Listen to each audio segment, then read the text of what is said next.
ये बात बिल्कुल सही है। शरद पवार जी ने बिल्कुल सही कहा। एक वरिष्ठ राजनेता है और वो समझ रखते हैं कि वर्तमान परिस्थितियों में किस प्रकार से दुनिया में अपना समर्थन बढ़ाना चाहिए और जो देश लड़ रहे हैं उन पर दबाव बनाना चाहिए। तो इसके लिए मोदी जी ने सही काम किया, विदेश में जाकर के और इस प्रकार का एक प्रेशर में तैयार करवा रहे हैं। बहुत अच्छी बात है, उसको शरद पवार जी ने महसूस किया। कई नेता तो यूं ही घूमते हैं। अब राहुल गांधी जी की बात करो, राहुल गांधी जी और 54 विदेश यात्राएं कर चुके हैं और उन्होंने करीबन 60 करोड़ रुपया खर्च किया है। यूरोप और यूएस और एशिया की कई यात्राएं उन्होंने करी है, जिनका कोई लाभ इस देश को नहीं हुआ।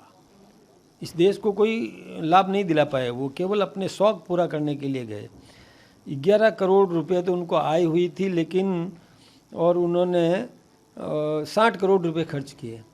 तो कहाँ से किए ये उनको जवाब तो राहुल गांधी जी को देना चाहिए। यही नहीं, 15 में जो इनकम उनकी 1 करोड़ थी और विदेश यात्रा पर 4.5 करोड़ खर्च कर दिए। ये आंकड़े बताते हैं। इसलिए ये एक स्रोत तो बताए कि कहाँ से ये सब धन एकत्रित कर रहे हैं, वो कहाँ से खर्चा कर रहे हैं और क्यों कर रहे हैं, जिससे देश को कोई लाभ नहीं दे रहे हैं वो। आज नेता प्रतिपक्ष है तो नेता प्रतिपक्ष को भी बराबर का दर्जा मिलता है हमारे यहाँ। तो उनका प्रत्येक काम भी देश हित में होना चाहिए। पश्चिमी बंगाल में चुनाव चल रहे थे, वो विदेश में भाग गए। क्या सोच के गए?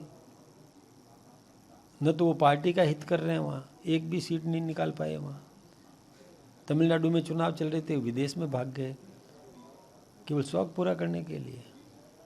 न पार्टी का हित कर रहे हैं वो, न देश का हित कर रहे हैं। और हमारे नेता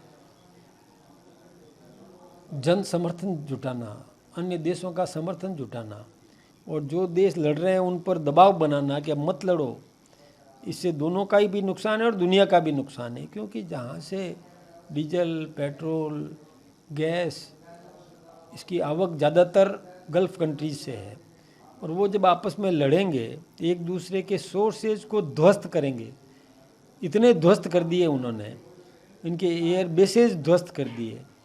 कई ऐसे इनके जो बने हुए जो उपकरण या जो कुछ भी उनके कारखाने बने हुए थे या इसको पैदा करने के लिए जो संयंत्र बने हुए थे, उनको ध्वस्त किया। तो ध्वस्त करने से तो नुकसान ही हुआ है ना। उससे वो भी उभरने में उनको वर्षों लगेंगे। और ऐसी परिस्थिति में हमारे देश के नेता ने यदि सही सलाह दी है तो इस पर वो ऐतराज़ कर रहे हैं। हमारे देश के नेता ने उनको सही सलाह दी कि लड़ो मत, विकास करो, समृद्धि करो, जो नुकसान आपका हुआ है वो अपने वापस सुधारात्मक दिशा में काम करो, ये सलाह दी, इस पर दबाव बनाया। ठीक बात है ना। और इसके बावजूद भी वहाँ से हम पेट्रोल, डीजल, गैस लाने में कामयाब हो रहे हैं। कल ही हमारा टैंकर आया है और भी हमारे यहाँ पर्याप्त व्यवस्थाएं भी है। इन विपरीत परिस्थितियों में भी हम लाने में सफल हो रहे हैं। ये हमारी कूटनीतिक सफलता है, जिसके लिए शरद पवार जी ने प्रशंसा भी की।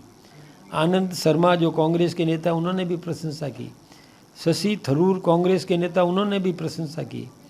और ये कई नेता जो इसको ठीक मानते हैं, लेकिन पता नहीं इन राहुल गांधी जी को और डोटासरा जी, अशोक गहलोत साहब और जूली साहब को पता नहीं क्या हो गया, केवल आलोचना कर रहे हैं, केवल आलोचना कर रहे हैं। वो कि इसमें राजनीति करना ठीक बात नहीं है। इस समय उनको साथ में बैठ करके व्यवस्थाओं को सही करवाने में सलाह देना, ये तो समझ में आता है, लेकिन सलाह नहीं दे, अफरा तफरी पैदा करवाने का प्रयास करे, ये जनहित का या देश हित का मामला नहीं है।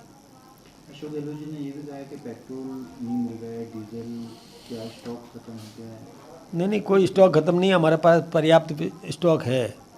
और अशोक गहलोत जी खुद एक विधायक हैं, वो पता नहीं कर सकते क्या? पता कर दे कि स्टॉक कितना है।